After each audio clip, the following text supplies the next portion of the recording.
Puedes comenzar, Andrea. Buenos días, buenas tardes, depende del país donde están conectados. Les doy la bienvenida. Soy Andrea Chávez, del Instituto Nacional de Tecnología Agropecuaria, INTA, de Argentina. Estamos reunidos para el encuentro de biodiversidad microbiana en los alimentos típicos, desafíos en América Latina. Para comenzar vamos a ver un video de nuestro presidente, el señor Mariano Garmendia, que amablemente nos mandó la bienvenida a todos.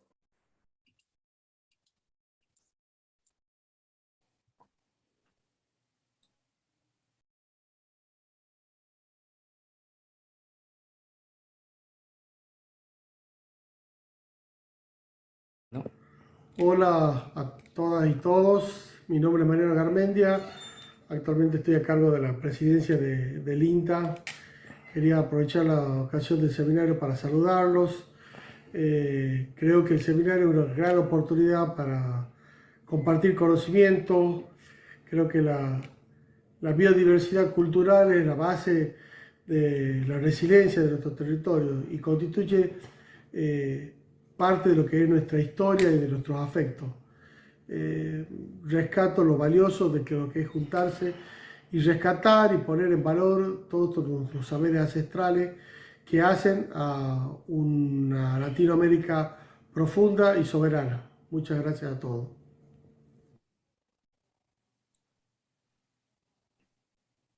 Bueno, muchas gracias al ingeniero Garmendia que nos dio la bienvenida. Vamos a comenzar con las disertaciones. Vamos a presentar al coordinador de esta plataforma, la plataforma de diferenciación y valorización de productos agropecuarios, alimentos y artesanías locales, el ingeniero Marcelo Champredonde. Marcelo es ingeniero agrónomo, cursó el doctorado en estudios rurales, mención economía en la Universidad de Toulouse-Jean Jaurès, Francia.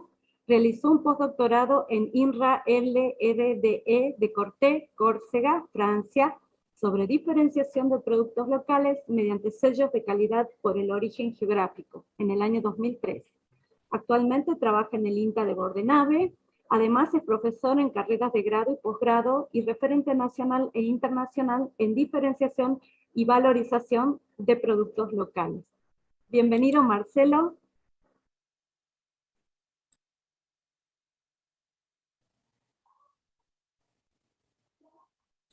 Marcelo.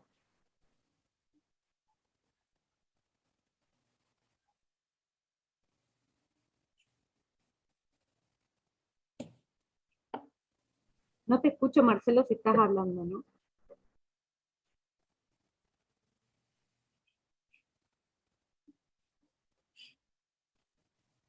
Ahora sí, ¿no es cierto? Ahora sí, listo. Normalmente hay que cumplir con todos los pasos que esto requiere. Bueno, muchísimas gracias, Andrea.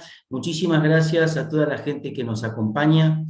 Quiero agradecer especialmente, bueno, desde la plataforma que llamamos familiarmente de valorización territorial, a los colegas y amigos de la Red CIAL Americana, en la persona de Angélica Espinosa Ortega, y a todos estos amigos y compañeros de trabajo y de reflexión que están en distintos países y que desde hace ya casi 10 años compartimos el espacio de la Red CIAL Americana.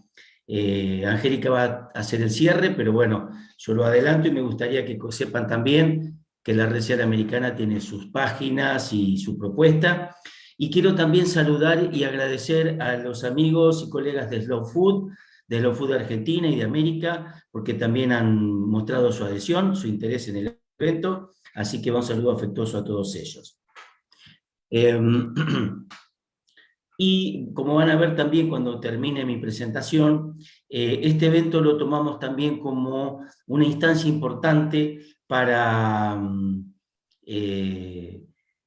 como punto de partida para generar espacios de debate, de intercambios más formalizados. En el caso preciso de los quesos de leche cruda, vamos a tratar de impulsar una red. Bueno, esas son las finalidades que están detrás de este espacio que estamos compartiendo hoy. Bien, a mí me toca introducir un poco el contexto de estas reflexiones, que es valorizar y preservar este patrimonio biocultural. Y voy a empezar con una pregunta que hizo un amigo que hoy ya nos mira desde otro lado, que fue Thierry Link, que yo creo que esto me lo contó Esteban Barragán López de México, que un día les hizo esta pregunta compartiendo una imagen similar a esta, ¿no? ¿Qué ven?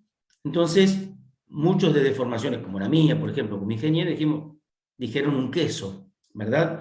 Pero Thierry estaba tratando de compartir otros elementos, y era que un producto, en este caso el queso Cotija, representa, contiene un paisaje, una cultura, una historia, una carga, un montón de elementos, ¿verdad?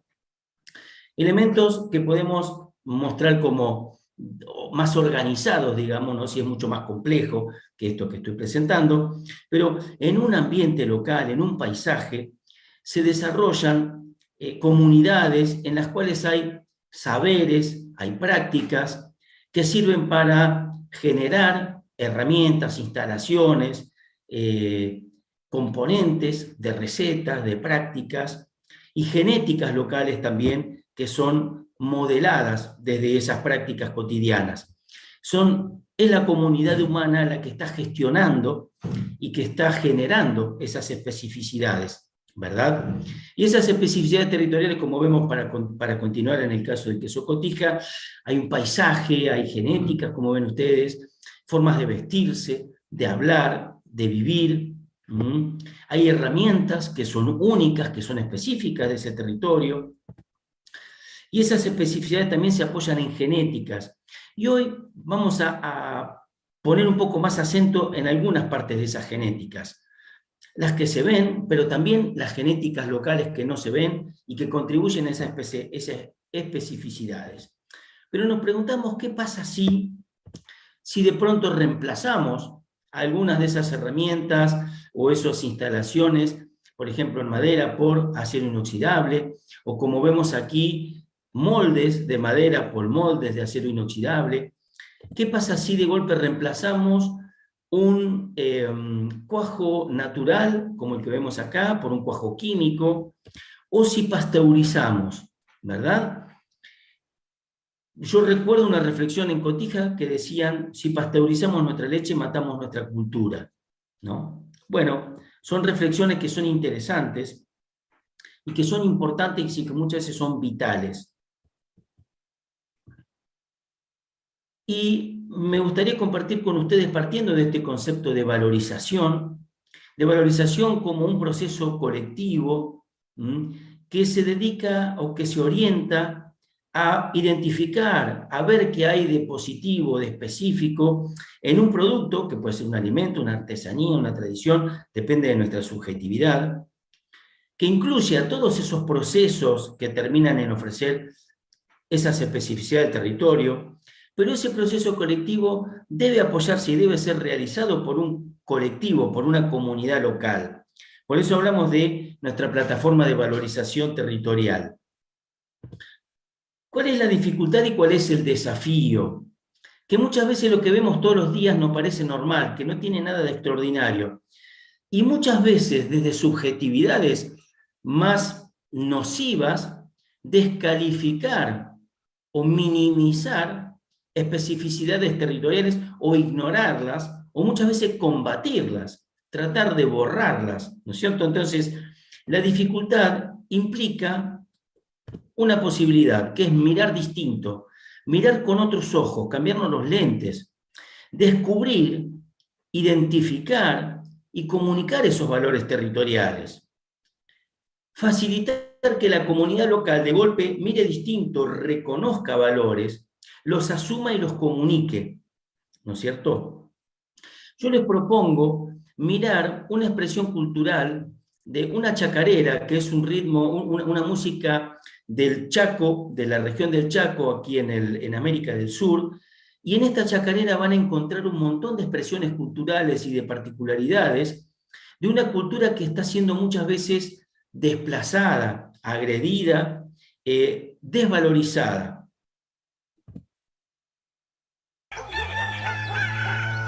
qué linda que son nuestras costumbres.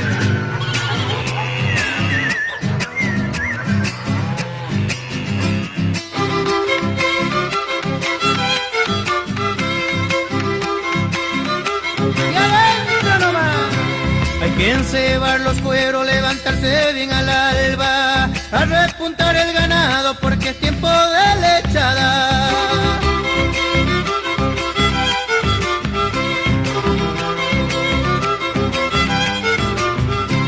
Un changuito pa' la puerta, otros dos a maniar, los demás no se ocupen porque le toca ordeñar.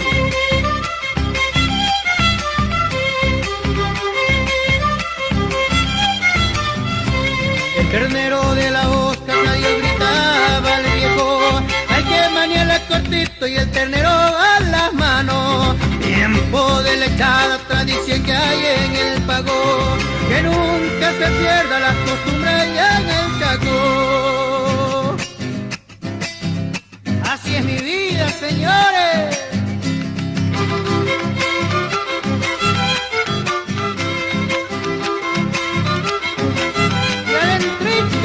Cuando vengas al Chaco, tómate una ambrosiada, dirás que lindo había sido el tiempo de la lechada.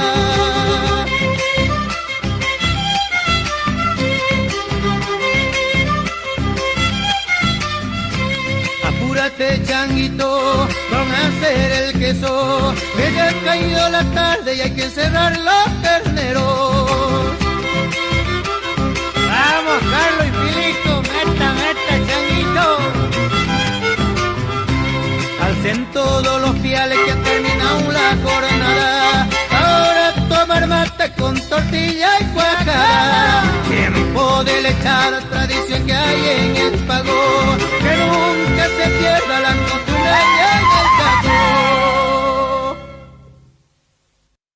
Muy bien, bueno. Hermoso ritmo la chacarera, de un territorio muy bonito, muy rico. ¿Y qué vemos en esa chacarera? Vemos ante todo un paisaje, ¿no? Un contexto, el monte chaqueño con su exuberancia en diversidad vegetal, en diversidad animal. Una cultura que ese Gran Chaco abarca parte de Bolivia, Paraguay, Argentina, y uno reconoce, podría estar en cualquiera de esos tres países en esa zona de frontera, ¿no es cierto? Y hay un montón de cuestiones que emergen en ese video. Hay que saber vivir en ese lugar donde hay 45 a 50 grados en verano, donde las casas no pueden estar cerradas, justamente por eso, donde hay que saber entrar en el monte y no perderse, saber explorarlo, arriar el ganado, saber seleccionar ese ganado, construir el corral, el patio, organizar la vida ahí adentro, distribuir las tareas. Vieron un changuito que va en la entrada, el otro que ordeña, quién hace la leche, quién hace el queso, la cuajada. Hay que saber curtir un cuero, hay que saber hacer un queso, ¿no? Y además hay prácticas sociales, ¿no es cierto? Ese queso tiene una estética, ustedes vieron que es cuadrado cuando lo ponen allí, es redondo del lado argentino, tiene especificidades vinculadas al territorio y un perfil sensorial. Hay una biodiversidad que existe porque hay una comunidad que hace un uso respetuoso de ese idioma. Yo lo quiero señalar y me pareció importante este video, porque esa región está muy amenazada por el avance de cultivos, de monocultivos como la soja, donde desaparece una cultura, desaparece un producto, desaparece un bioma. Y esas prácticas sociales, como tomar la ambrosiada, que nos recuerda el pajarete que se toma, por ejemplo, cuando se hace el ordeño en la sierra de Jalmich, la cuajada, que luego se come con tortilla, pero no es la tortilla de México, es una tortilla local, con mate, que es una bebida regional, ¿no? El quesillo, el queso, todos productos que se van elaborando a partir de esa actividad que es la ganadería y de esa cultura, que es la cultura criolla en el monte chaqueño.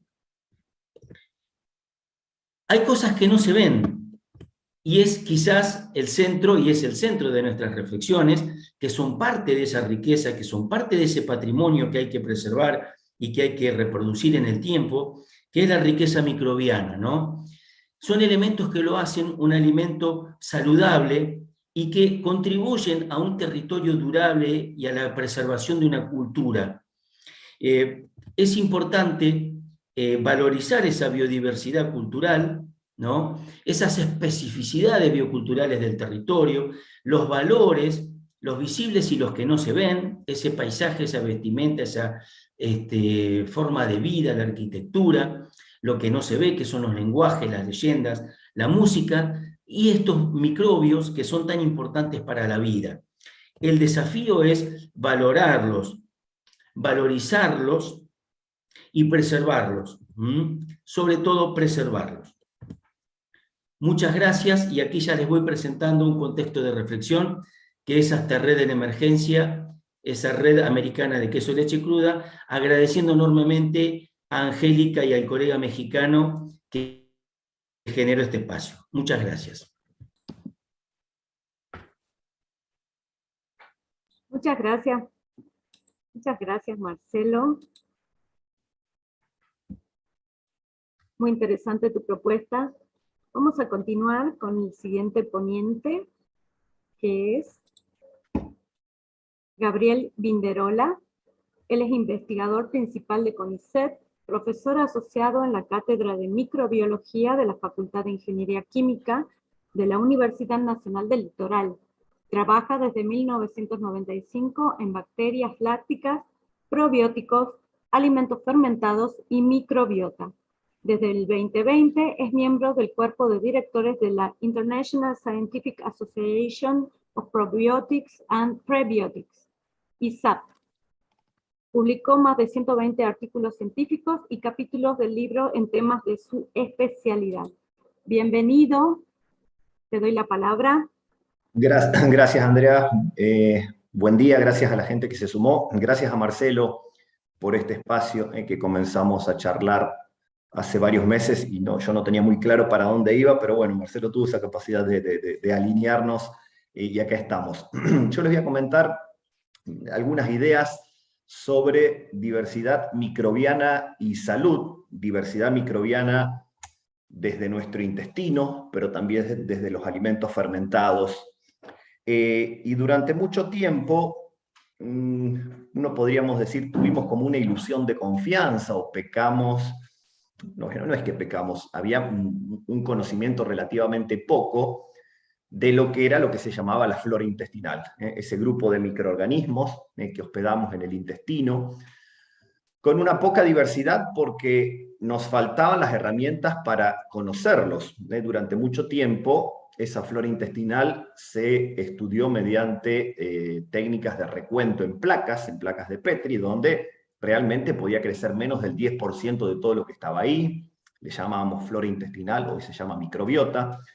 Creíamos que estaba como en un equilibrio, y estos eran un poco los gráficos de esa época. Nacimos prácticamente en microorganismos, nos colonizamos, y se entra en esta etapa de equilibrio que no es tal. Es un poco esto lo que hay que ir, un poco estas ideas ablandando y dándole lugar al nuevo conocimiento. Es decir, hoy en día con las técnicas de secuenciación masiva, donde ya no se toma un cultivo y se lo coloca en una placa de Peyer, sino que lo que se hace es extraer el ADN total, nos damos cuenta que estamos tapizados por fuera y revestidos por dentro por microorganismos altamente concentrados en el colon, en el lugar donde tenemos mayor abundancia y diversidad. Más de 500, 600, 700 especies por personas, en niveles de mayor cantidad de microorganismos que personas en el mundo, que estrellas en el cielo, o de personas que hayan vivido a lo largo de la historia de la humanidad. Y esto es un poco lo que le pasa a la microbiota de una persona durante 180 días de vida. Fíjense que no está en un equilibrio, sino que hay un gran dinamismo y hay una gran diversidad de especies que se van sucediendo. Y la conformación de la microbiota, de este set de microorganismos, depende de varios factores. Depende de factores que tienen que ver incluso antes del nacimiento. El estado nutricional de la mamá es muy importante porque a partir de las bacterias del intestino de la mamá es que se van a formar la microbiota del bebé. que el parto sea término, que el parto sea vaginal, para el arrastre de los lactobacilos del canal vaginal, que haya abundante lactancia materna exclusiva en los 6 primeros meses de vida, lo ideal. Lamentablemente, menos del 50% de los chicos reciben lactancia materna, y esto es uno de los principales factores disruptivos de la microbiota intestinal, y lactancia sostenida hasta los 2 años. El contacto con la familia, con las mascotas, con el medio ambiente, son todos factores que promueven la diversidad microbiana en los 2 primeros años de vida. Y es importante que se establezca una microbiota diversa y abundante para poder entrenar al sistema inmunológico, que es la principal función de la microbiota. Luego, cuando empezamos con la alimentación complementaria, una alimentación rica en fibras diversas, es decir, no consumir todo el año la misma fruta o verdura, sino que haya una variación estacional. Esto va dando fibras diversas para la microbiota, y por supuesto los alimentos fermentados, que vamos a hablar un poquitito más. ¿Por qué es importante esta microbiota? Porque nos ayuda a digerir los alimentos, extraer nutrientes, producir ácidos grasos de cadena corta, producir vitaminas que no somos capaces de sintetizar, producir neurotransmisores, y, como les había dicho, educar al sistema inmunológico. La microbiota lo que hace es educar de forma temprana al sistema inmunológico y mantenerlo activo. Y un sistema inmunológico activo y una barrera intestinal fuerte es un poco un parámetro de salud, es un indicador de salud. Es decir, una microbiota diversa y abundante que produzca ácidos grasos de cadena corta por fermentación, que haga que haya una capa de mucus importante, que permite una renovación del tejido del epitelio del intestino, y una permeabilidad selectiva, es decir, que en el intestino ingresan los nutrientes por el borde de las células y no de forma paracelular. Mientras que si tenemos una microbiota poco diversa, perdemos funciones, porque la microbiota actúa de forma mancomunada, es decir, muchos microorganismos necesitan de la presencia de otro, por eso es importante la biodiversidad en el intestino, para así actuar. Los fermentadores de fibra, los productores de butirato, son los que inician toda una cadena trófica que se extiende por todo el intestino. Y si esa cadena trófica se ve interrumpida por un consumo bajo de fibras, por el consumo de antibióticos, de antiácidos, por la falta de microorganismos en nuestra alimentación, esta microbiota se va debilitando, la capa de mucus se va debilitando, empiezan a abrirse las uniones firmes entre las células, y empiezan a pasar compuestos inflamatorios como las endotoxinas, el LPS de las bacterias gram negativas, la trimetilamina, y toda esta cuestión inflamatoria intestinal puede llegar de forma sistémica a todos los órganos, incluso al cerebro, producir neuroinflamación, y este es un poco el origen de muchas de las enfermedades crónicas no transmisibles o trastornos del desarrollo. Más del 90% de toda enfermedad crónica se ha relacionado con un cierto grado de disbiosis. Hablaba recién Marcelo de la importancia de lo ancestral, y se está mirando estas comunidades ancestrales porque tienen una microbiota diversa y abundante, tratando de determinar si existe una microbiota ideal. Todavía no se ha definido cuál es el perfil de microbiota ideal, difícilmente podamos definir, porque esto varía mucho con la cuestión geográfica y la cuestión de alimentos a los que estamos expuestos, pero se mira estas comunidades ancestrales como una forma de ver qué es lo que tienen en su intestino, que tenemos de diferente las personas que estamos más en ambientes urbanizados. Nosotros, nuestro laboratorio participa junto al MIT de una acción para estudiar la microbiota de las comunidades Wichí, que están en Coronel Juan Solá, en Salta. Es un proyecto que está avanzando lentamente, porque bueno, es complicado, es sofisticado, tenemos que tener el acuerdo y los permisos necesarios, pero es una forma un poco de conocer también esa biodiversidad ancestral y cultural, y una forma de visibilizarlo y protegerlo.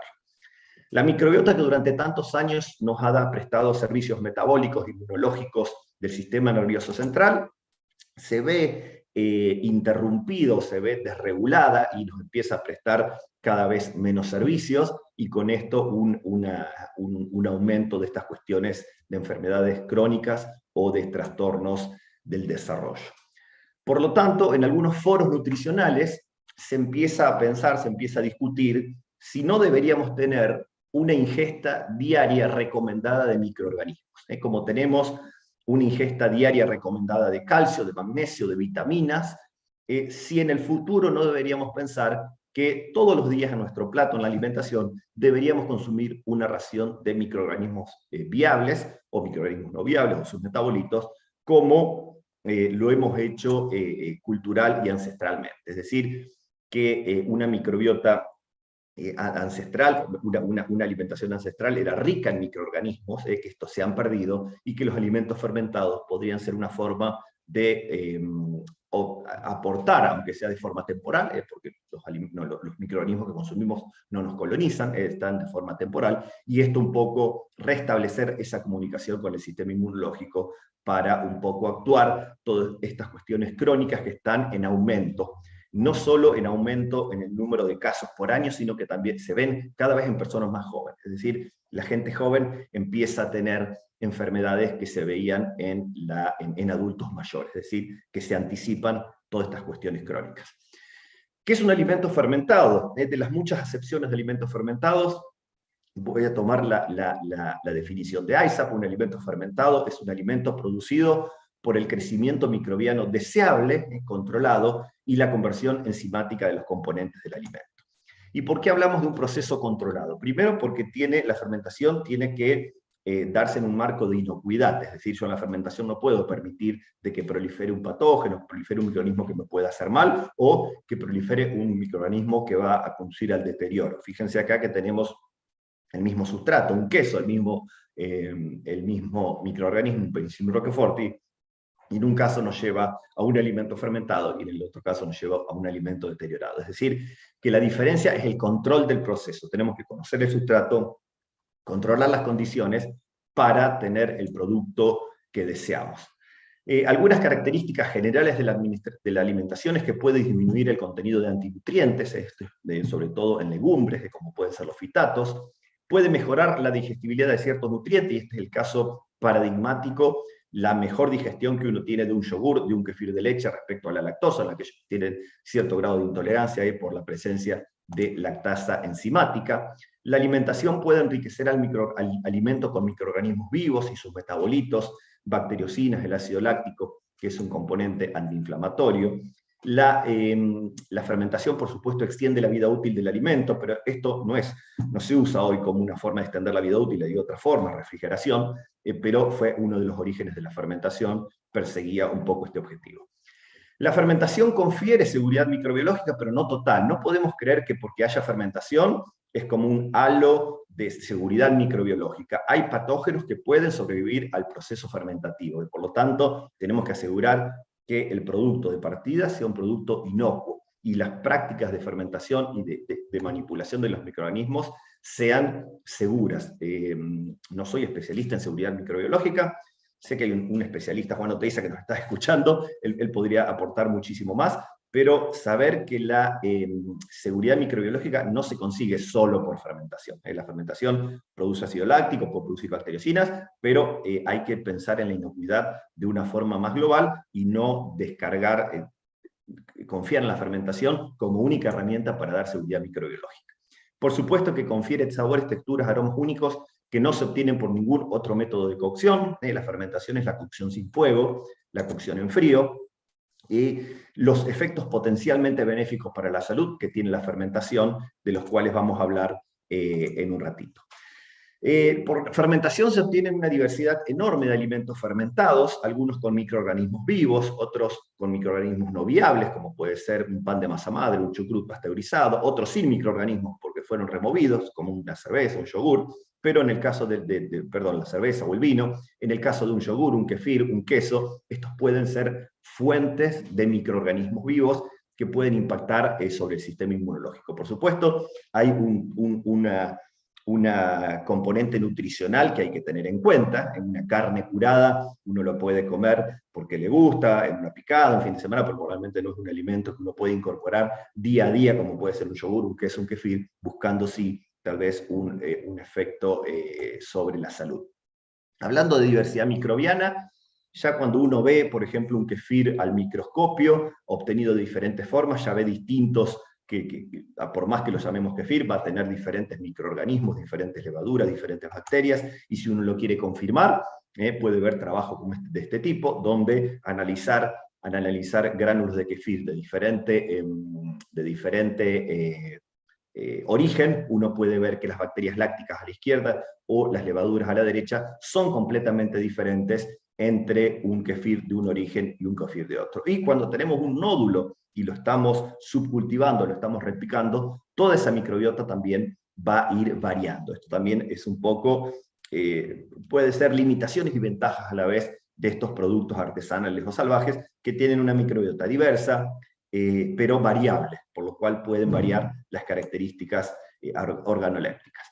Estudios de asociación, más de 6.000 personas que consumen de forma diaria, regular u ocasional alimentos fermentados, hay una proporción, cuanto más se consumen alimentos fermentados de forma más frecuente, más se aumenta la diversidad de microorganismos en el intestino. Y fíjense que, por ejemplo, se aumentan bifidobacterias, que son un microorganismo muy importante en el intestino, aunque estos alimentos fermentados no sean fuentes de bifidobacterias, pero lo que se hacen es poner en marcha una cadena trófica, como les decía, que hace que se aumente el consumo de alimentos fermentados, aumente la diversidad microbiana en el intestino, lo cual siempre es una buena noticia. Y se aumenta, por ejemplo, la cantidad de ácido linoleico conjugado, CLA, que tiene efecto protector en salud cardiovascular.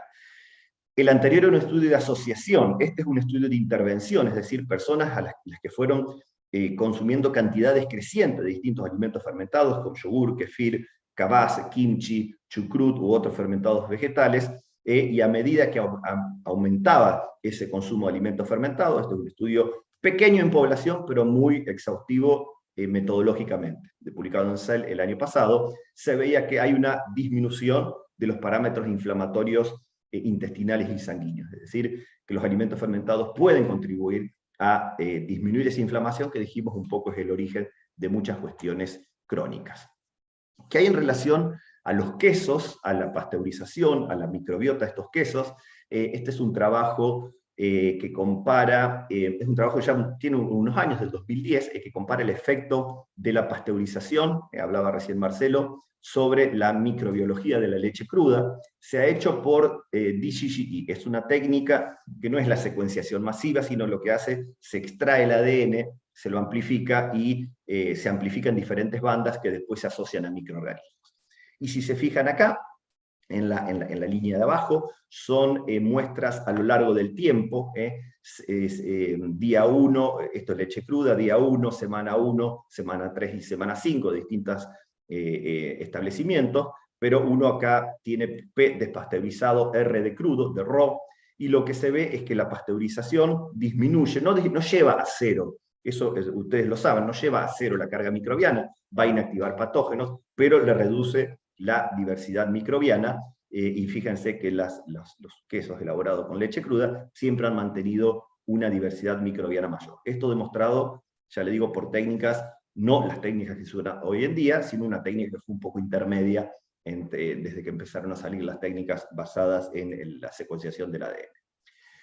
Bien, en leche cruda uno se puede encontrar más de 400 especies de bacterias diferentes, microorganismos diferentes, y hay estudios que relacionan el consumo de leche cruda con la protección contra enfermedades alérgicas, atópicas, y esto no es un llamado al consumo de leche cruda, porque hay que ser muy cauto con esto, pero es una realidad. Las personas que se crían en ambientes y tienen acceso, porque convengamos, vivimos en grandes ciudades, grandes distancias, no es lo mismo que estar en un ambiente rural y consumir esa leche cruda. Estos estudios se hicieron muchos en Alemania, donde veían que el consumo de leche cruda tenía este efecto protector, probablemente por la contribución con microorganismos vivos que ayudan a madurar el sistema inmunológico, pero también por vivir en un ambiente diferente y expuesto también a otros microorganismos. Lo que no está claro si esta asociación también se hizo con quesos de leche cruda, es decir, se ha hecho para leche, pero no se ha hecho todavía para quesos de leche cruda. ¿Qué es lo que uno puede ver en quesos elaborados con leche cruda en cuanto a la diversidad microbiana? Esto es un queso austríaco, donde uno puede ver, a la izquierda se ven bacterias, a la derecha se ven levaduras, y se ven de dos plantas, la A y la B. Fíjense, y se ve a lo largo del tiempo, cómo la microbiota va cambiando constantemente. No hay dos quesos iguales, en plantas diferentes, van cambiando los microorganismos, las bacterias, y van cambiando las levaduras. Por lo tanto, uno puede esperar que haya cambio en las propiedades sensoriales a lo largo del tiempo, que es lo que sucede, y también entre un lote y otro, porque los microorganismos de partida son diferentes. ¿En qué medida la diferencia en microorganismos de partida impacta las propiedades sensoriales? No está tan medido, pero por supuesto que esto sucede. Esto es un queso en Colombia, queso Paipa, donde se han comparado 3 plantas con 2 lotes cada uno a lo largo del tiempo. Tiempo 0, 10, 21 y 28 días. Fíjense que no hay 2 perfiles iguales. Gabriel, por favor. ¿Cómo? 5 minutitos. Sí, ya estamos terminando. Gracias. No hay 2 quesos iguales a lo largo del tiempo. Es lo mismo acá donde se han comparado en la temporada de lluvia y en la temporada seca. Fíjense que tampoco hay 2 quesos iguales desde el punto de vista microbiológico. Algunos mensajes entonces para reflexionar, para pensar, que la microbiota no está en equilibrio, es muy dinámica, probablemente lo que está en equilibrio son las funciones, y es altamente rica y dinámica en especies microbianas. Los alimentos fermentados, un universo complejo de alimentos, puede incluir microorganismos definidos, microorganismos indefinidos, microorganismos viables, microorganismos no viables, con características nutricionales y funcionales que varían mucho de un alimento al otro. Hay descrito más de 5.000 alimentos fermentados a lo largo del mundo. Incorporar alimentos fermentados que aporten microorganismos vivos, puede, en el marco siempre de una alimentación saludable, puede contribuir a la función digestiva, estimular la respuesta inmunológica, contribuir a controlar esa inflamación de bajo grado, que es un poco el origen de muchas cuestiones crónicas. El consumo de leche cruda se asoció a menor incidencia de asma, alergia, enfermedades atópicas, pero para quesos elaborados con leche cruda, esta asociación no fue establecida. Y siempre haciendo hincapié en que es primero, lo que primero tiene que anteceder a todo es la inocuidad, luego la funcionalidad en este sentido. Los quesos artesanales elaborados con leche cruda presentan gran diversidad microbiana, un gran dinamismo, hay una sucesión de bacterias y levaduras a lo largo del proceso de maduración, esto va a impactar en las propiedades sensoriales seguramente, y está muy relacionado al ambiente donde son elaborados. Y con esto no tengo nada más, muchas gracias.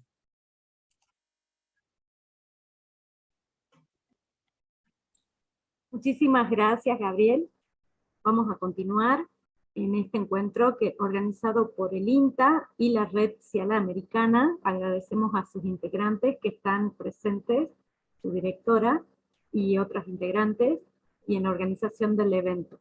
Continuamos ahora con nuestra próxima invitada, que es Mari Carmen Quirasco Baruch.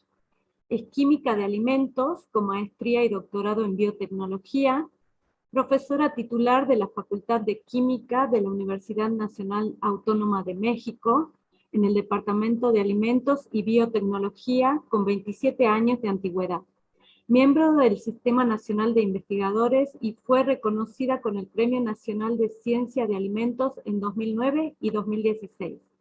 Sus líneas de investigación incluyen la utilización de métodos moleculares basados en el análisis de ADN, para el estudio de alimentos mexicanos y su microbiota, así como la aplicación de enzimas en alimentos.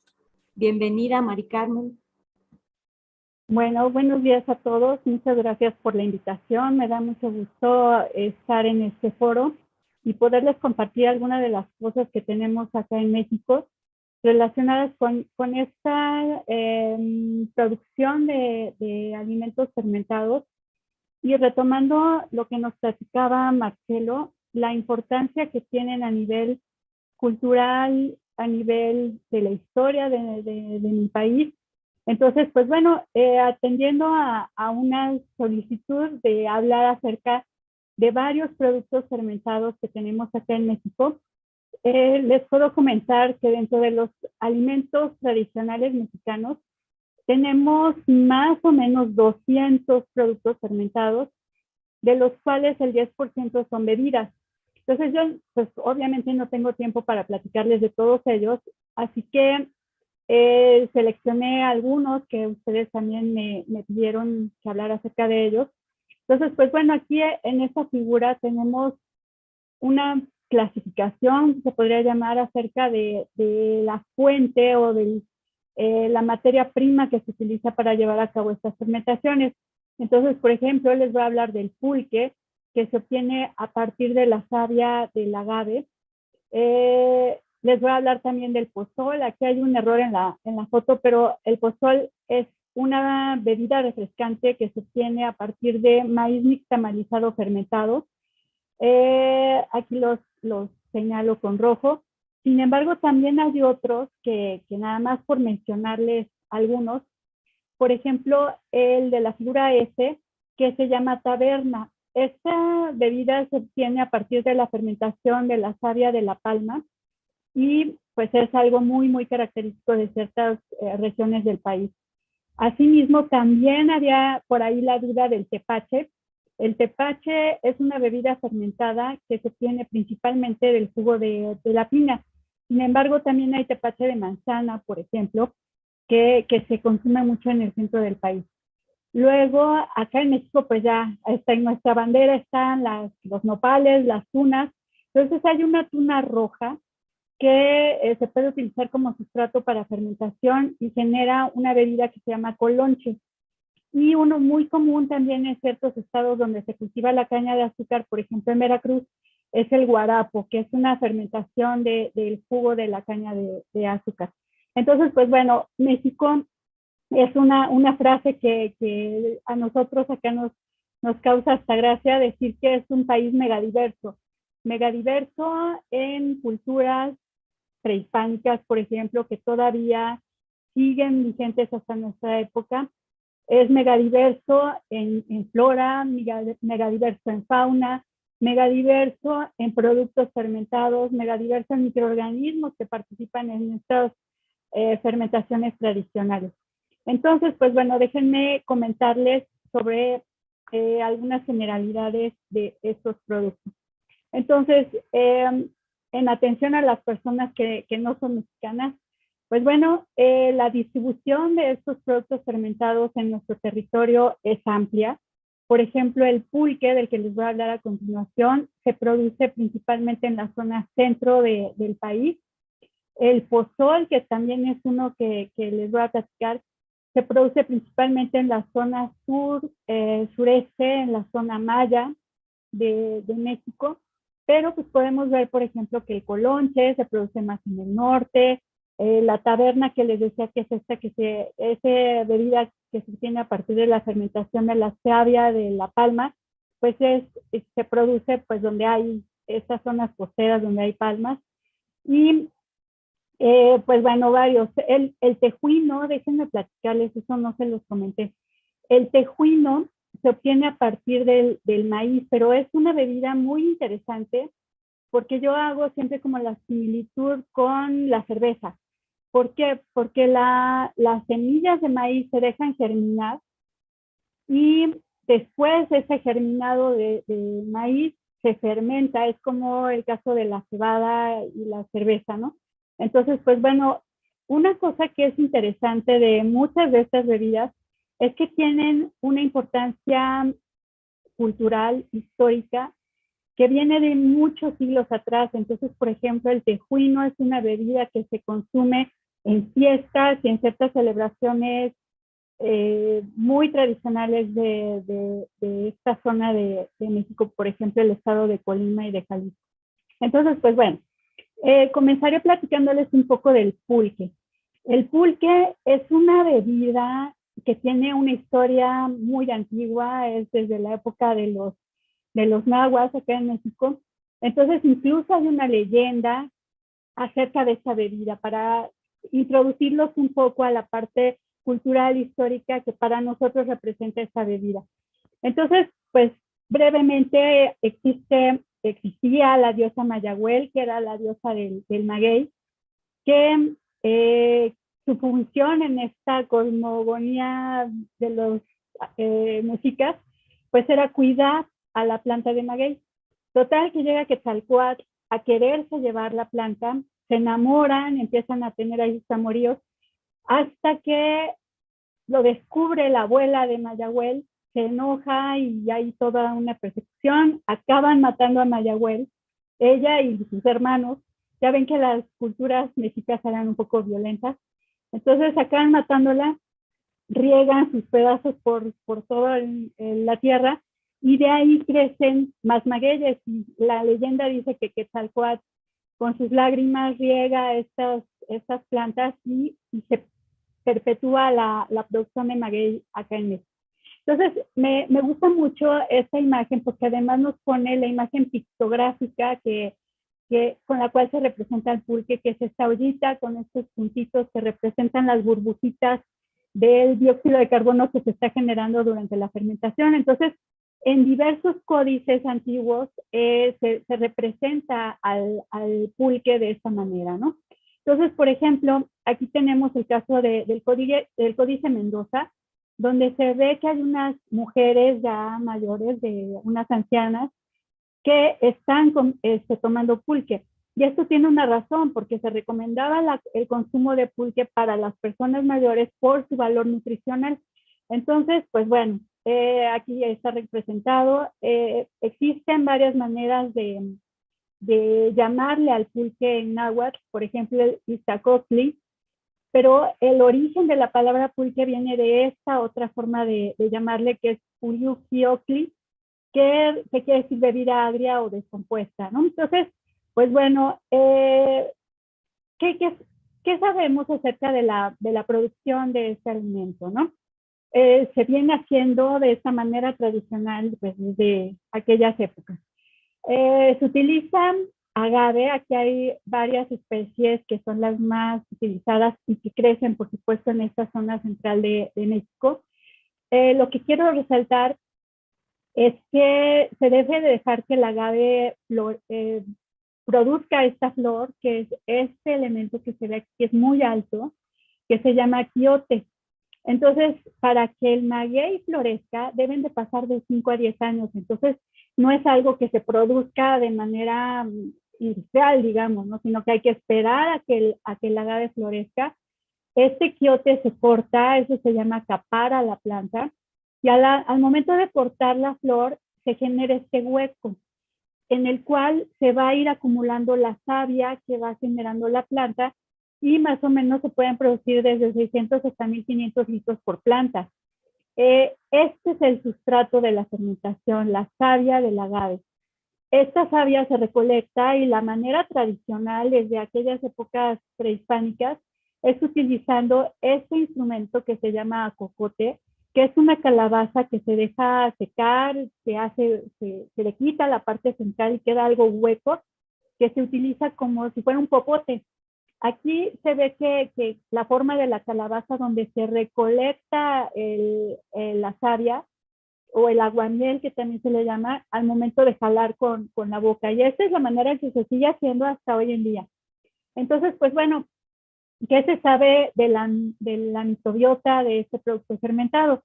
Entonces, en general, todos estos productos de los que les voy a hablar van a tener diferentes tipos de fermentaciones, como es la fermentación acética, principalmente por Acetobacter, muy importantemente una fermentación acidoláctica, y también hay una fermentación alcohólica. Entonces, en el caso del pulque, aquí yo les subrayo algunos microorganismos que resultan importantes para generar las características de composición química y sensorial y funcional de este producto. Entonces, por ejemplo, está el Leuconostoc mesenteroides, que es el responsable de la formación de exopolisacáridos, principalmente dextranas, que le dan viscosidad al producto. Este es un producto viscoso.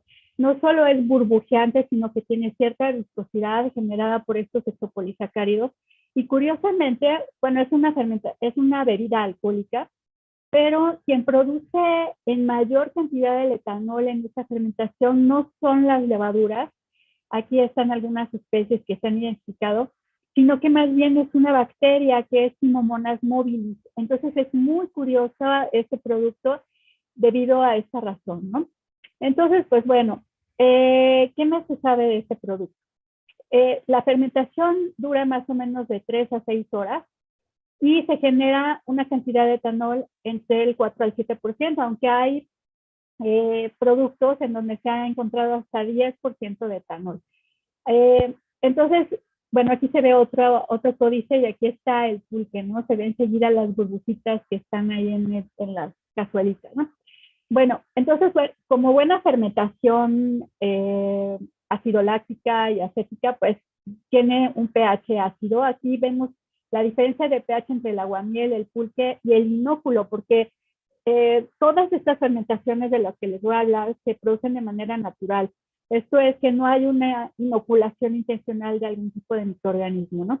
Entonces, pues bueno, es un producto ácido que se inocula con una fermentación previa que se dejó por más tiempo.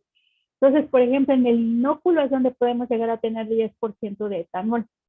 ¿Qué más hay interesante? Que, por ejemplo, hay compuestos bioactivos, y ya nos platicaban hace un momento de lo que pasa con el ácido cítrico, que resulta ser un factor antinutricional.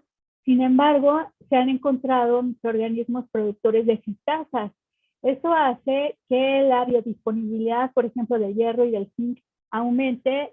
Todavía se potencia por la gran cantidad de ácido ascórbico que tiene este producto, ¿no? Luego, también se han encontrado unos polisacáridos que son fructanos. Eso quiere decir que las unidades son fructosas y que tienen características prebióticas como las agavinas. Aquí vemos que es un alimento que es rico en proteínas, en vitaminas como la riboflavina, tiamina, niacina, en aminoácidos esenciales y no esenciales. Entonces, esto es una de las cosas que da soporte a esa práctica ancestral de dar el pulque a personas con necesidades nutricionales específicas, por ejemplo, los ancianos, por ejemplo, los bebés. También se ha utilizado como un alimento de transición en la lactación. Obviamente no se les da el pulque tal cual, sino que se diluye un poco, pero aún así, pues, se reconoce su valor nutricional. Luego, respecto a lo que se mencionaba hace un momento acerca de la inocuidad de este producto, pues bueno, por técnicas metagenómicas se ha encontrado que hay presencia de ADN de bacterias patógenas. Sin embargo, la cantidad en la que está es muy baja, menor al 0.005%. Y yo aquí recalco, ¿no?, que es ADN. Esto quiere decir que si hacemos el cultivo en caja Petri para buscar alguno de estos microorganismos, no los vamos a encontrar en la mayor parte de los productos, ¿no? Eso quiere decir que quizás en algún momento del proceso de producción estuvieron presentes, pero a través de procesos de competencia entre microorganismos acaban muriéndose. Entre la competencia que hay entre ellos por la producción, por ejemplo, de bacteriocinas, de ácidos orgánicos, de peróxido de hidrógeno, de CO2, pues varios van muriendo, pero además no necesariamente van a estar presentes. Partimos de materia prima de buena calidad microbiológica y si se han utilizado buenas prácticas en su elaboración. Ahora, por otra parte, también se ha reportado como una excelente fuente de compuestos antimicrobianos con Escherichia coli, Staphylococcus aureus y Helicobacter pylori. Entonces, pues bueno, esto es algo interesante. Ahora, dentro de las propiedades nutracéuticas, se ha reportado obviamente como fuente de probióticos con actividad antiinflamatoria, que hace mucho sentido con lo que nos acaban de platicar. Aumenta la producción de leche en el posparto. Entonces es una práctica bastante común acá en México que a las mujeres recién paridas se les debe beber pulque, entre la cuestión psicológica y que se sienten mejor, se relajan, y hay esta situación a nivel mental, ¿no?, para la producción de más cantidad de leche. Eso se los mencioné. El alimento de transición ayuda al tratamiento de la anemia, por eso que les comento de la biodisponibilidad de hierro. Y las agavinas también se han asociado con una mejor absorción de calcio, en la prevención de cáncer de colon y en la actividad antioxidante. Entonces realmente es un alimento con una funcionalidad interesante. Y pues algo que les quiero yo comentar es que el pulque se sigue consumiendo en México, a pesar de que hubo una época por ahí de los años, como 60, 70, 60, que bajó el consumo y la producción, por lo tanto, del pulque, mucho por las competencias con las compañías cerveceras, y que se hicieron ahí unas historias acerca de la calidad microbiana del pulque que que pues eran un poco fundamentadas, pero en recientes años se ha aumentado la producción de pulque porque se ha visto, hay estudios científicos que respaldan todo eso que les acabo de platicar, y pues la gente vuelve otra vez al consumo del pulque natural o de lo que le llamamos aquí en México el pulque curado, que es cuando se bate el pulque con frutas, por ejemplo, con mango, con guayaba, con otro tipo de frutas. Entonces, pues hay pulquerías, hay lugares aquí en la Ciudad de México donde se puede conseguir. Y es un consumo cada vez mayor, yo creo. Bueno, ahora otro producto que les quiero platicar es el pozol. El pozol es una bebida fermentada a partir de maíz nixtamalizado. Carmen, 5 minutitos. Ay, bueno, sí me voy a apurar un poco más. Gracias. Entonces, este alimento, su nombre viene de la palabra pozoli, que quiere decir espumoso, y es un producto de los más antiguos que hay en Mesoamérica, porque no solo se consume en México, sino también en Guatemala, por ejemplo. Entonces, hay actualmente este es un anuncio que hay del gobierno actual que hay aquí en México para el consumo de pozol. Nos explican aquí que son bolas de masa de maíz nixtamalizado envueltas en hojas de plátano que se dejan fermentar y se resuspenden en agua para su consumo, como se ve aquí en esta foto, ¿no? Se pueden tener pozol blanco, o si se mezcla con cacao, pues ya se tiene una bebida con otro sabor. Se puede agregar también miel de abeja o chile incluso. Entonces, partimos de maíz nixtamalizado, es una cocción en condiciones alcalinas, y esto nos indicaría que los microorganismos pues desaparecen porque es una cocción de varias horas. Sin embargo, bueno, yo me pensaría, bueno, ¿y de dónde salen los microorganismos con los cuales se inocula esta fermentación de forma natural? Entonces, la inoculación viene de los instrumentos que se utilizan. Tradicionalmente, pues era el metate. Hay comunidades donde todavía usan el metate para moler el maíz ya nixtamalizado, pero también se utilizan este tipo de molinos para formar las bolas de maíz. Entonces, bueno, digamos, molerlo y ya después darle la forma, ¿no? Entonces, en estos instrumentos, tanto en el metate como en los molinos, se queda parte de la masa con microorganismos, y ahí es donde se inocula la fermentación. Aquí vemos ya unas bolas fermentadas. Como les mencionaba anteriormente, hay fermentación acética, láctica, y hay la presencia de otros microorganismos como bifidobacterias, y principalmente en el pozole streptococcus. Hay levaduras y hay hongos. Bueno, entonces, curiosamente, este es otra cartel que me encanta, que dice, bueno, a ver, ¿para qué nos sirve el pozol? Nos quita el hambre, quita la sed, tiene nutrientes que alivian la fatiga, ayuda a regular la flora, aquí lo pueden referir a la microbiota intestinal, porque tiene bacterias lácticas, cura la cruda, que es así como le llamamos acá a la resaca, es medicinal y nos dicen que disminuye la fiebre, controla la diarrea y además tiene propiedades antibióticas. Aquí dicen, bueno, es que contiene penicilina, ¿no? Realmente no contiene penicilina, pero sí contiene bacteriocinas, como algunas que les pongo aquí como la iturina o la sulfactina. E incluso hay poblaciones donde utilizan el pozol como para curar heridas. Entonces, aquí un punto importante es que tiene una cantidad de proteína alta, y se ha visto que esto tiene que ver con que hay microorganismos que son fijadores de nitrógeno que están allí, o que hacen que la proteína sea más disponible. Tiene vitaminas también, por supuesto, y tiene además la característica de bajar el índice, de tener un bajo índice glicémico. Esto es importante por la cuestión de la obesidad y el hígado graso, por ejemplo. Entonces, el pozol se sigue consumiendo actualmente. Por ejemplo, aquí hay una pozolería en un mercado, aquí está el pozol con cacao. Ahora, les voy a platicar muy brevemente de los quesos artesanales, que es mi tema de investigación.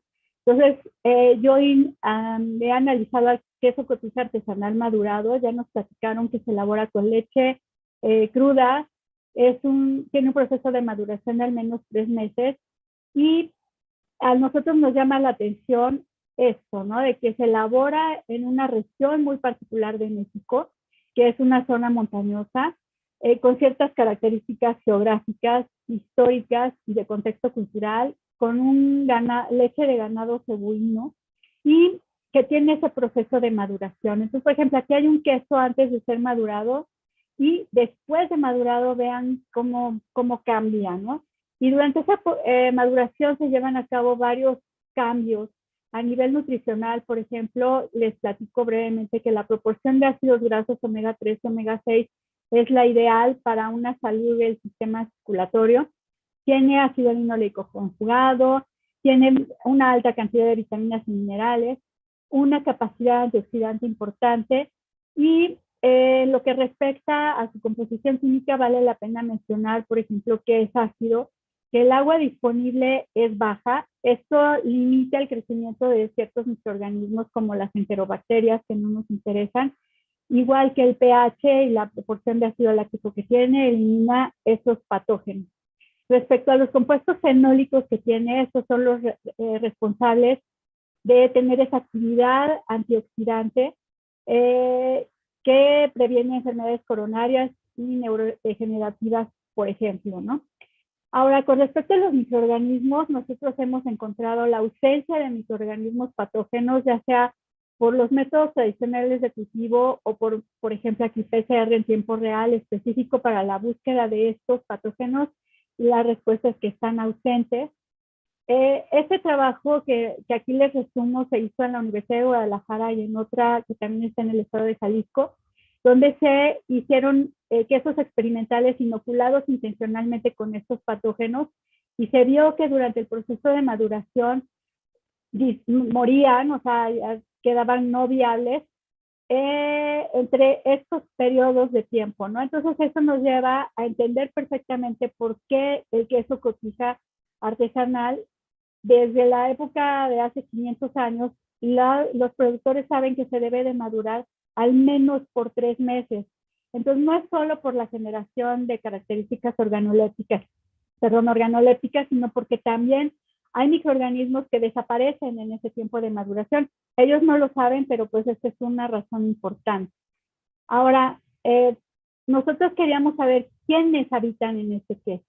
Por métodos dependientes de cultivo habíamos encontrado estas especies y en nuestra imaginación pensábamos que eran las más importantes. Hicimos métodos, por ejemplo, de biología molecular como de hibridación con sondas fluorescentes y encontramos que esos 3 géneros que pensábamos que eran los importantes, resulta que solo representaban el 11% de la población de microorganismos del queso. Entonces la pregunta es ¿quién es el resto? Entonces se utilizaron métodos de secuenciación masiva que ya nos platicaron hace un momento en qué consisten, y encontramos que existían más de 500 géneros géneros de bacterias en ese producto, dentro de las que hay bacterias halófilas, por ejemplo, todas las que tienen estrellitas son halófilas y eso es de llamar la atención y tiene que ver con la sal que se utiliza para la elaboración de este queso.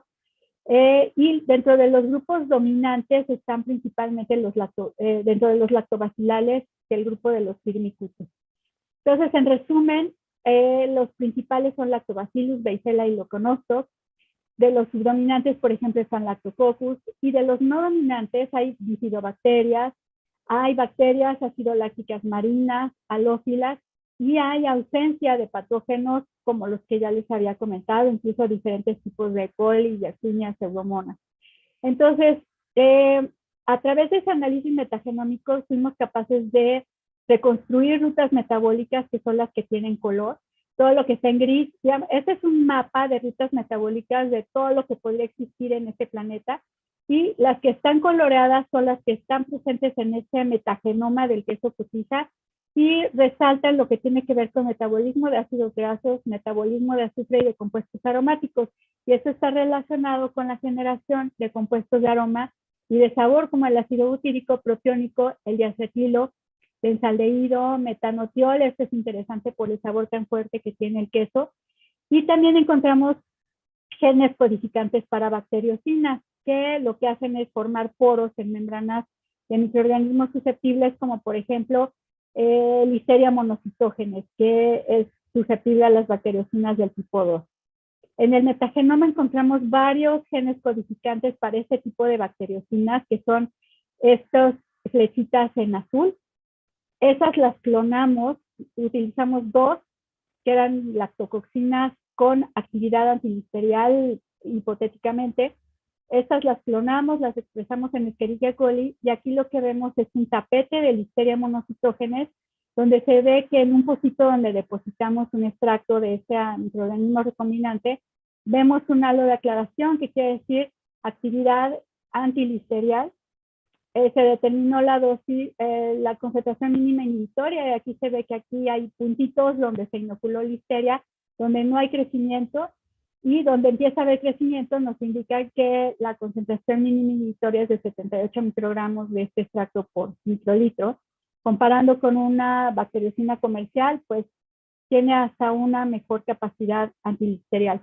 Entonces, ya nada más para finalizar, se puede obtener un producto de buena calidad siempre y cuando, calidad microbiológica, siempre y cuando partamos de materias primas inocuas, como ya lo mencionaron, si seguimos prácticas higiénicas de manufactura. Ahora, si se utilizaran materias primas pasteurizadas, entonces se perdería la riqueza de especies microbianas, algunos nutrientes y moléculas importantes para su funcionalidad como nutracéutico.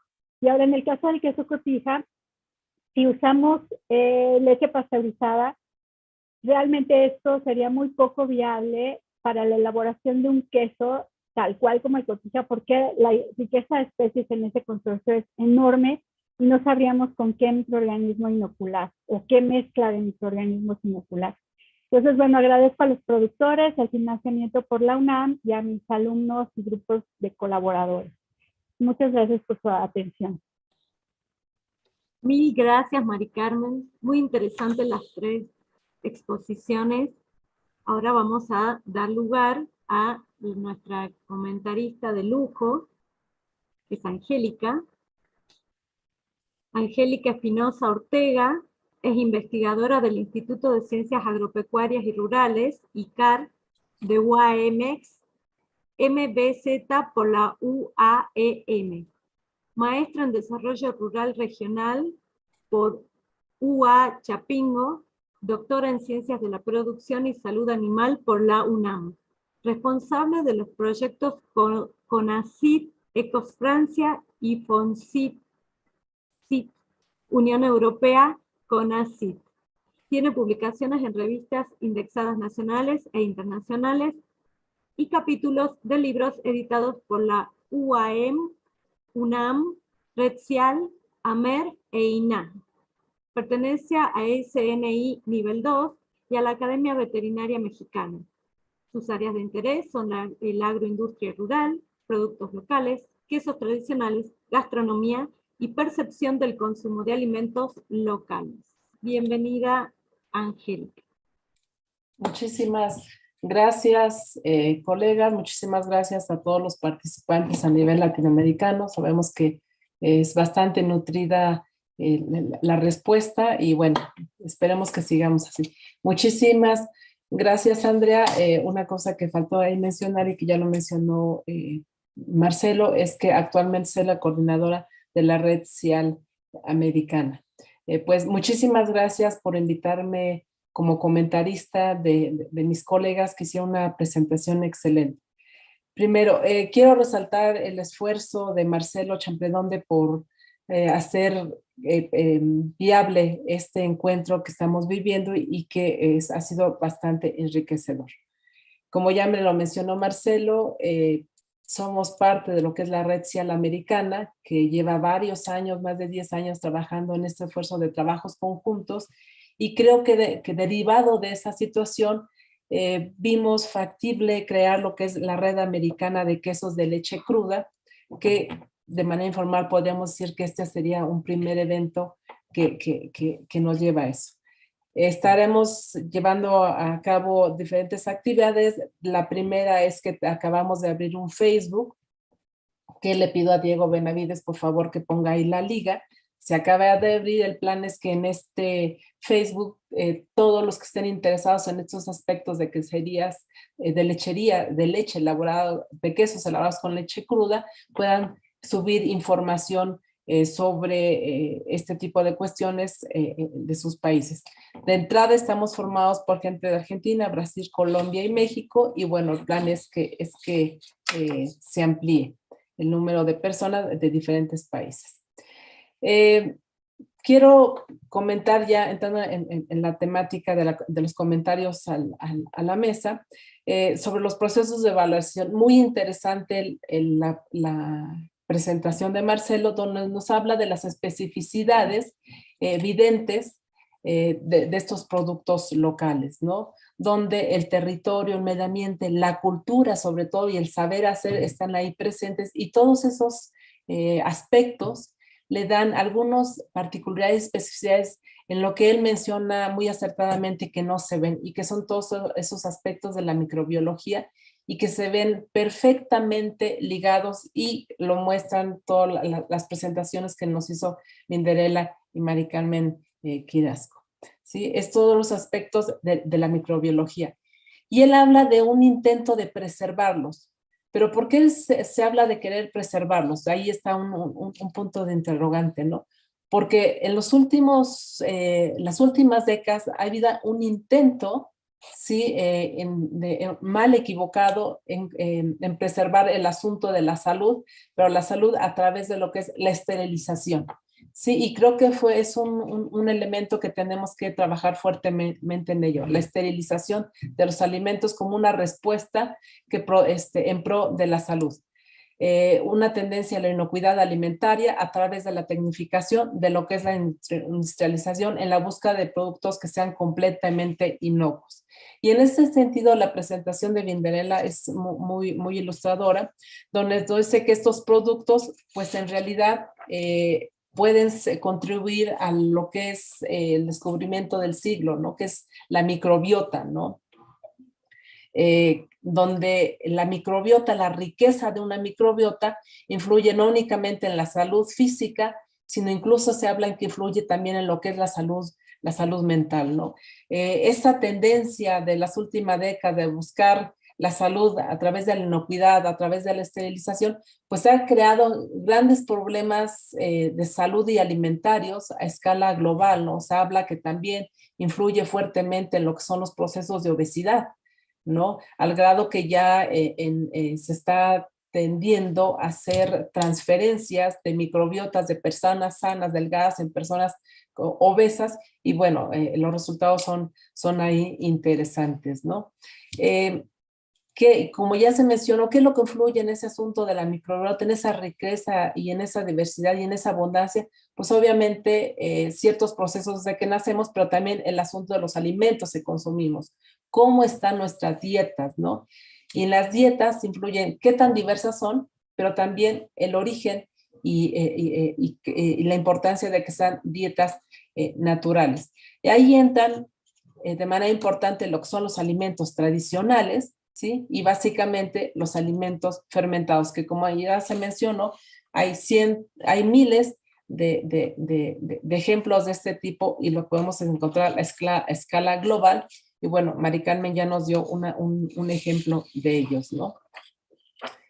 El asunto es que este tipo de productos, de alimentos fermentados, tienen un riesgo muy serio de perderse, ¿no? Se han perdido muchos, tienen un riesgo muy fuerte de perderse.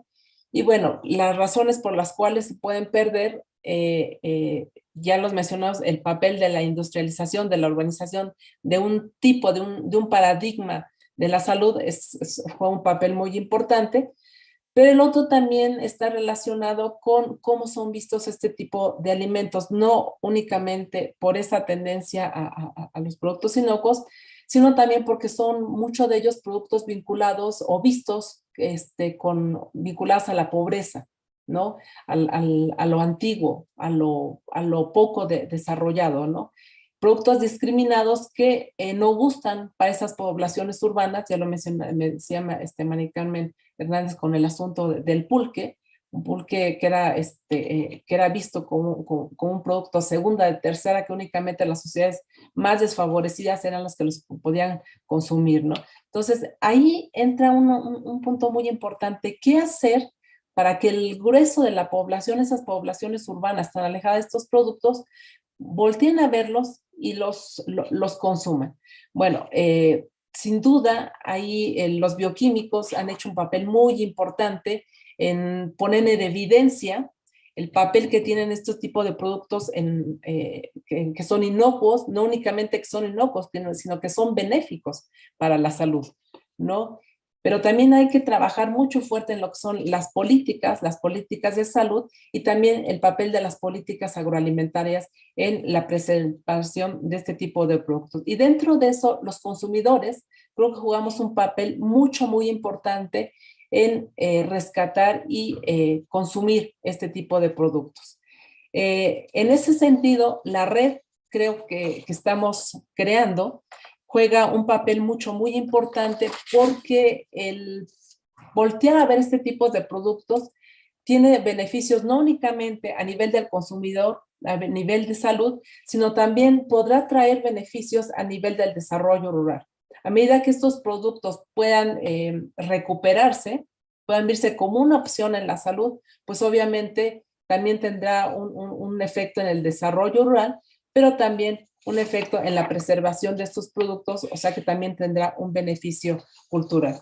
La red que estamos formando, la red de quesos elaborados con leche cruda, precisamente abona en ese sentido, ¿no? Creo que poco a poco podríamos contribuir a largo plazo en este tipo de cuestiones. Los invitamos a sumarse. De entrada les decía, tenemos esta página de Facebook, para que la vayamos alimentando todos, donde estaremos, será el primer contacto para aquellos que quieran integrarse en ella y donde estaremos enviando información de las diferentes actividades que podríamos estar realizando y que creo que es uno de los elementos fundamentales llevar a cabo más eventos de este tipo. Pues sería todo de mi parte. Muchísimas gracias. Muchísimas gracias a vos, Angélica.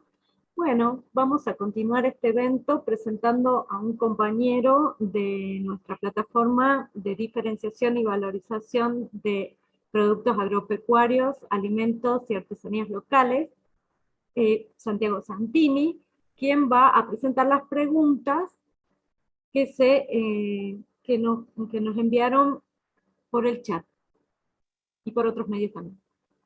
Hola Andrea. Hola Santiago. Hola, muchas gracias. ¿Qué tal? Buenos días. Comentar, Andrea, que hay gente amigos de Latinoamérica de más de 22 países que nos están acompañando. Santi, ¿podés hablar un poquito más fuerte?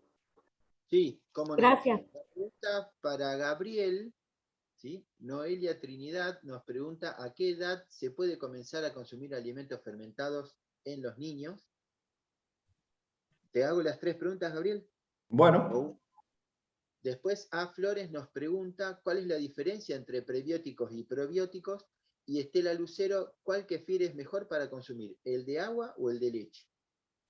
Bien, a ver, no soy nutricionista, pero tengo entendido, por ejemplo, que el yogur se recomienda a partir del año de vida. Kefir hay que tener, no hay una recomendación por sí y por no, por lo que tengo entendido, hay que saber que puede tener hasta un 3,5% de alcohol.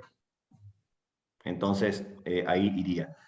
Probióticos y prebióticos le había respondido por el chat. Probióticos son microorganismos vivos, identificados, que cuando se administran confieren un efecto benéfico. Un prebiótico es un ingrediente, una molécula que no se digiere en el intestino delgado, llega al intestino grueso y estimula generalmente a las bifidobacterias. La inulina es un prebiótico y Mari Carmen mostró, los fructanos también son prebióticos. No son microorganismos, sino que son moléculas complejas que no se digieren en el delgado y que son fermentadas en el colon. Y la otra, kefir de agua, kefir de leche, tampoco hay ningún efecto comparativo que diga cuál es mejor, difícilmente lo haya porque las comunidades microbianas siempre van cambiando. Lo único que tiene que saber es que la base nutricional es diferente. En el caso de leche va a haber un aporte de proteínas de calcio, en el caso de agua prácticamente es agua, bacterias y levaduras, hay sacarosa, es decir, que nutricionalmente kefir de leche puede aportar más nutrientes. En términos de comunidades microbianas, tienen las familias parecidas, no podemos decir que uno sea mejor que el otro desde un punto de vista microbiológico. Gracias, Gabriel. Para Mari Carmen, Estefanía Cutró pregunta ¿cómo es la transmisión del conocimiento en la elaboración de diferentes bebidas fermentadas en México? Bueno, esto se transmite principalmente por tradición oral. Entonces, se producen en pueblos originarios y ellos son además muy celosos de ese conocimiento. Entonces, para nosotros como científicos no es fácil acercarnos y que nos compartan todo lo que ellos saben, ¿no? Entonces, siempre cuando se hacen estos estudios, tiene que haber un grupo de colaboradores donde hay personas de ciencias sociales que saben cómo acercarse a ellos y pues tenemos que seguir sus costumbres. Por ejemplo, cuando grupos de investigadores van sobre todo a las zonas de pueblos originarios a preguntar, a averiguar cómo se hacen las cosas, por decirles un ejemplo, las mujeres pues tienen que ir con falda, no pueden ir con pantalones. Si van a preguntarle a las personas cosas, tiene que ser a través de un hombre, un varón.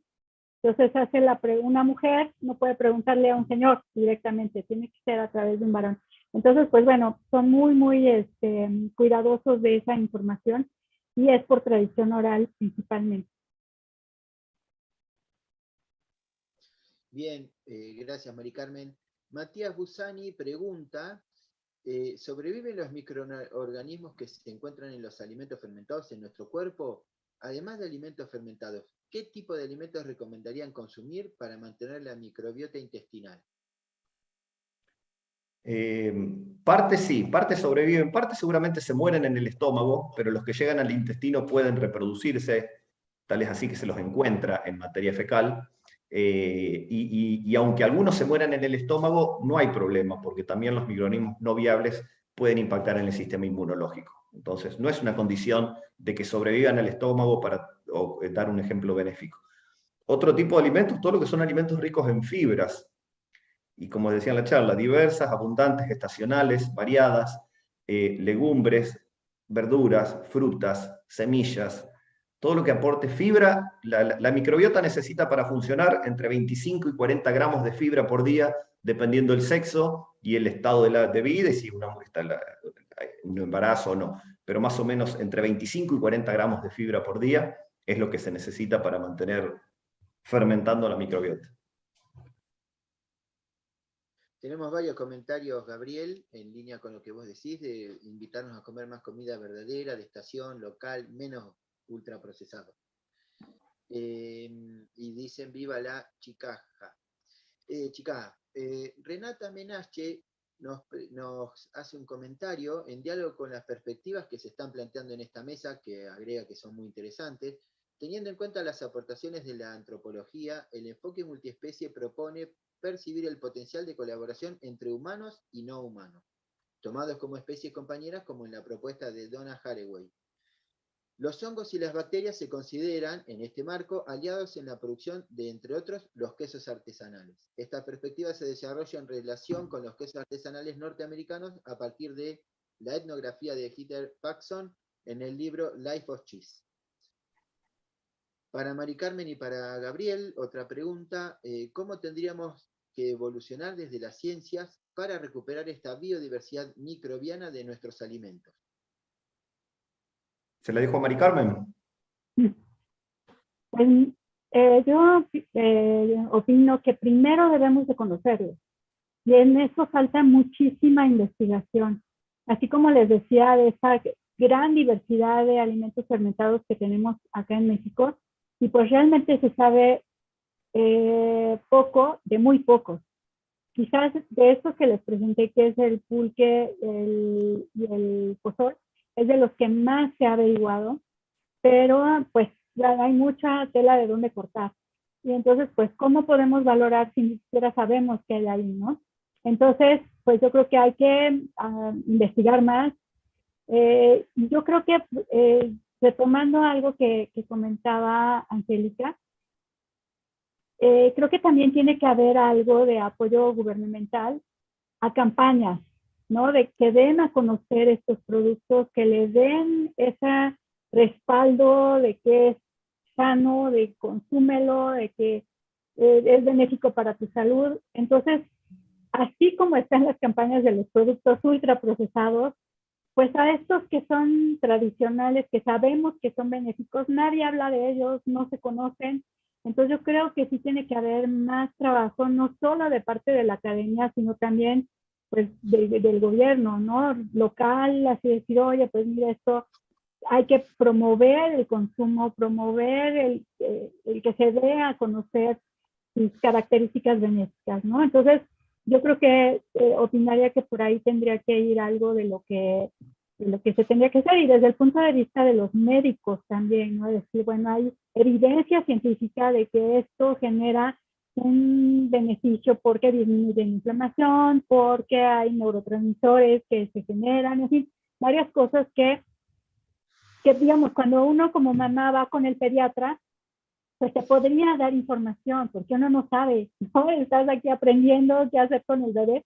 Entonces, pues, en general uno sigue muy a pie de la letra de sus consejos de los pediatras, ¿no? O desde el otro lado de la línea de la vida, los geriatras, ¿no? De decir, bueno, pues a una persona mayor conviene que se le dé más fibra, que se le dé digamos, una dieta diferente, ¿no? Entonces yo creo que por ahí iría. Esos serían mis comentarios. Gabriel, no sé si quieras enriquecer. No, totalmente de acuerdo que lo que sigue al conocimiento es la difusión. Totalmente de acuerdo, que estas campañas de las que hablaba son clarísimas, porque se puede conocer mucho, pero si no se difunde, entonces son acciones que tienen que ir de la mano. Otra pregunta de Carlos Aragón, si es preciso contar con alguna logística o alguna gestión compleja para que estos productos de valor local lleguen disponibles también a mercados regionales o nacionales.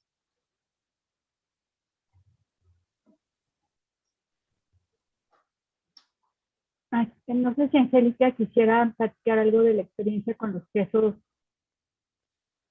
artesanales mexicanos.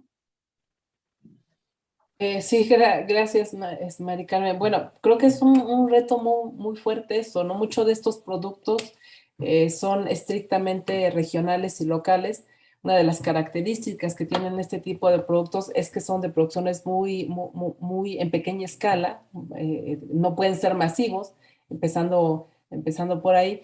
Y bueno, tenemos algunas experiencias de colegas que han estado investigando cómo posicionar este tipo de productos, específicamente sobre queso, específicamente sobre el queso cotija, que fue lo que mencionó Mari Carmen, colegas que han trabajado con ese producto para incorporarlo en otros ámbitos. Es muy difícil porque también entran otro tipo de cuestiones, el papel de los centros comerciales, cómo funcionan los centros comerciales, el precio, la competencia con productos que son análogos, que no son quesos en este caso en específico, que son más baratos y que compiten con un producto que, pues por lógica, tiene que ser un poco más caro, ¿no? Eso en el queso cotija. Nosotros también estuvimos haciendo mucho trabajo con otro producto, con el queso Oaxaca en el sur del Estado de México, donde esa competencia desleal hace que los productores se sientan obligados a incurrir a prácticas desleales de elaboración de productos. Empiezan a incorporar análogos, empiezan a incorporar leche en polvo, y que va en decremento de su sistema producto, de su saber hacer, de su conocimiento local. Creo que es un asunto en lo que también tenemos que estar trabajando fuertemente en cómo posicionar en el mercado este tipo de productos. Gracias. No sé si Marcelo podría decir algo al respecto también. ¿Perdón? No sé si Marcelo podría ampliar también algo sobre eso. Justamente, como si nos conociéramos. Bueno, yo creo que hoy se aportan muchos elementos para pensar en nuevas perspectivas, pero hasta el presente hay muchos desafíos. El primer gran desafío es la academia, que las formaciones disciplinarias empiecen a tomar nuevos paradigmas y estos conocimientos que, si bien son recientes, yo creo que aún están muy poco difundidos en la formación de las distintas disciplinas, porque hay muchas patas para que esto sea identificado, valorado, valorizado. En primer lugar, tenemos que conocerlos, ¿no? Como decía Mari Carmen, pero para conocerlos tenemos que tener una formación que nos lo permita. Renata Menalle, que es un orgullo y una alegría que nos acompañe en este espacio, bien lo señala que desde la antropología, con visiones multidimensionales y multiespecies, porque están involucrados nosotros como gestores y como parte de esos sistemas complejos. Y nuestros prejuicios de lo que es peligroso y de lo que es bueno, ¿no es cierto? Entonces, desde modificar la formación de los profesionales, desde modificar las normativas que requieren de otro tipo de profesionales con otras formaciones, desde la animación territorial en descubrir esos valores, en acompañar a la gente a identificar esos valores, a asumirlos y a comunicarlos. Y por último, en ese proceso de intersubjetividades, en uno de los espacios posibles que es el mercado, pero no solo eso, porque también la comunidad es un espacio de valorización, las asociaciones, escuelas, la animación territorial toda, son espacios donde hay que valorar y valorizar esas especificidades. Y estos, digamos, estos valores, y lo esencial para una vida sana y para biomas sustentables. Entonces, me parece que es, como dice Carlos, cómo llegar a los mercados, pero no solo eso, hablamos de espacios de valorización, ¿no es cierto? Entonces, es bien complejo y es bien multidimensional el desafío. Y es un poco volver a descubrir lo bueno, lo sano, y también hay que saber mucho para gestionar los peligros asociados a esas producciones. No es que de por sí, yo creo que quedó bien claro en lo que expusieron tanto Mari Carmen como Gabriel, que no es que fermentado sea bueno, sino que la fermentación es un proceso que nos aporta enormes elementos vitales, pero que debe ser conducida desde materias primas de calidad y en procesos que preserven y que potencien esas calidades. Bueno, es bien complejo, pero yo también quería relacionar más allá de lo mercantil, ¿no?, las múltiples dimensiones de lo cultural, de lo ambiental, de lo técnico, de lo económico y de lo social que caracteriza estos procesos complejos.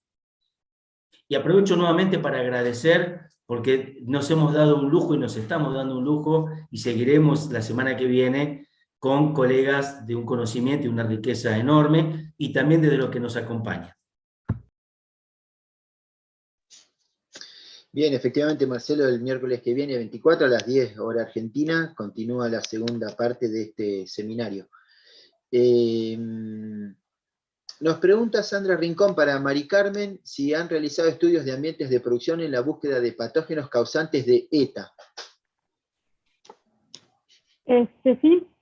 Sí, de hecho hubo una preocupación de parte de las autoridades de salud acá en México por ahí del año 2010, en donde decidieron que establecer en la norma de productos procesados a partir de leche que se debería de partir en todos los casos de leche pasteurizada. Entonces, bueno, eso causó gran revuelo acá en México porque hay muchísimos productores de quesos artesanales, por ejemplo, que no utilizan leche pasteurizada, no usan leche cruda. Y entonces, si esa norma hubiera entrado en vigor, pues ellos hubieran quedado fuera de la ley y pues hay todo un problema económico, porque esa es una actividad que mantiene a muchas familias, ¿no? Entonces, de ahí surgió un proyecto donde se estudió la inocuidad del queso cotija artesanal madurado, pensando en generar información científica que diera respaldo a la idea que acabamos de mencionar, ¿no? Que a través del proceso de maduración, que es una fermentación, se iba a mejorar la calidad microbiológica del producto. Entonces, de ahí surgió la idea de este proyecto, donde en una parte se analizaron quesos producidos por los queseros de la región de Jalisco y Michoacán, de la Sierra de Jalmi, así con sus prácticas, con la manera en que lo hacen de manera, con la forma tradicional de hacerlo. Se analizaron esos productos y se hicieron los quesos que les comenté que fueron quesos modelo de estudio que se inocularon intencionalmente con los patógenos. Entonces, uno de esos patógenos era Escherichia coli, la OS 157. Era Escherichia cólica enteropatogénica. Escherichia coli enteropatogénica. Entonces, se vio que a través del tiempo estos microorganismos desaparecían a través de cuenta en placas, se veía que la cuenta bajaba hasta hacer desaparecer, digamos, que hace mucho sentido con lo que yo les platicaba, ¿no? Hay cambios físico-químicos, hay cambios microbiológicos en esos meses de maduración que eliminan a estas enterobacterias, ¿no? Entonces, de hecho, los quesos no, o sea, están sujetos a muestreos y a regulación por parte de las autoridades donde se buscan coliformes totales, coliformes fecales y demás cosas, ¿no? Entonces, pues bueno, siempre hay esta preocupación. Y pues también lo que se ha observado es que si no hay buenas prácticas, prácticas higiénicas, si se parte de leche que proviene, por ejemplo, de ganado enfermo, pues entonces va a haber presencia de microorganismos patógenos, ¿no?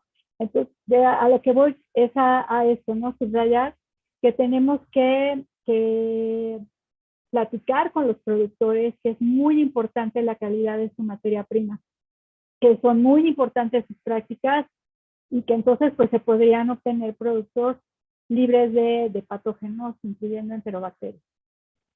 Sí, ese sería mi comentario. Tenemos muchos comentarios, Andrea, muchas preguntas. Quizás ya para ir cerrando, una de María Cecilia Talaskiewicz, que nos pregunta si hay alguna contraindicación en la toma de productos fermentados en poblaciones que tienen celiaquía o déficit de DAO, por ejemplo, o si podría producir algún tipo de respuesta alérgena.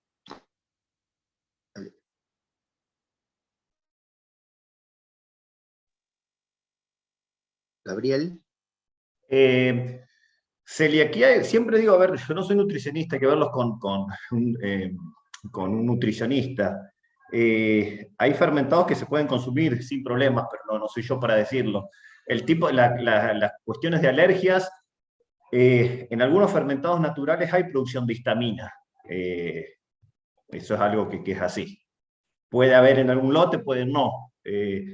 Pero la gran cantidad de evidencias son casos raros, son respecto a la cantidad que se consumen. A ver, son cuestiones a atender, pero bueno, ya con cuestiones más particulares, ¿no? Siempre con un...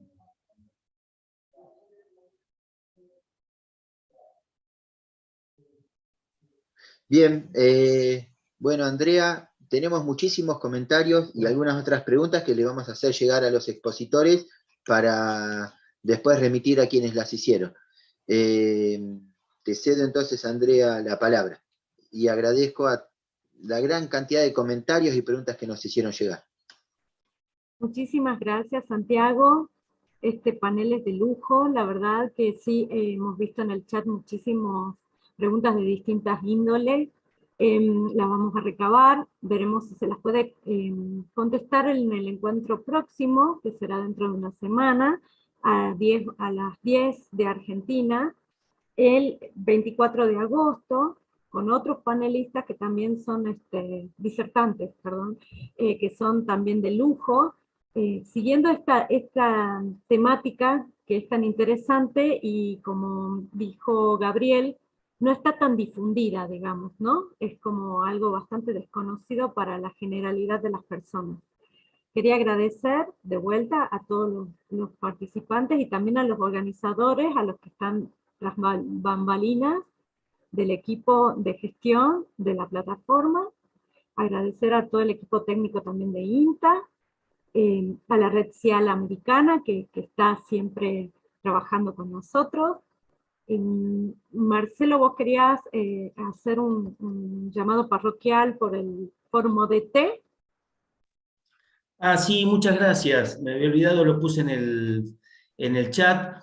El Fórum Origen, Diversidad y Territorio, ODT, es un espacio que se hace anualmente en Europa, en el cual aportamos muchos elementos desde América Latina, y los invitamos a visitar la página Fórum ODT.